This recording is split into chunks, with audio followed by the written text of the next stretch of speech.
I Upcycle House der ser vi på, hvordan vi kan reducere CO2-trykket i de materialer, huset er bygget af. Vi gør det ved at bruge genbrugsmaterialer, og grundlaget for huset det er 2 gamle shippingcontainere.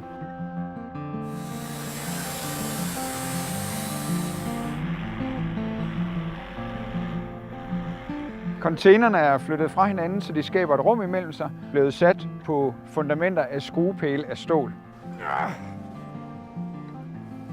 Det er jo så fundamentet. En skruepæl i stål, i stedet for traditionelt, hvor man graver en rende og lægger beton.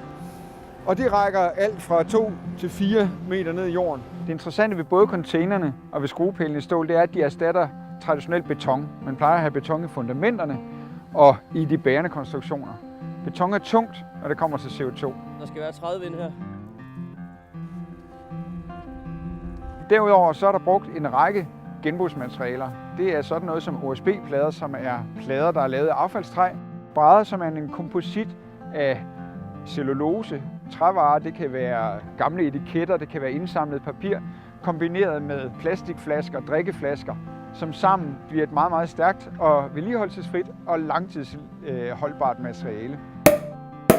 Vi har et gulv lavet af champagnepropper, der er skåret i skiver, som giver et dejligt blødt korkgulv i køkkenregionen.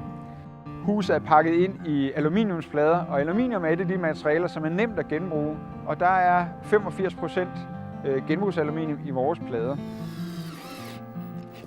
Huset er isoleret med papiruld, som stammer fra gamle aviser. Samlet set så danner de her forskellige genbrugsmaterialer grundlaget for, at vi har trykket CO2-udledningen på det her hus meget langt ned. Vi har fået regnet ud, at vi sparer simpelthen 86% CO2-udledning ved at bruge genbrugsmaterialer på Upcycle House.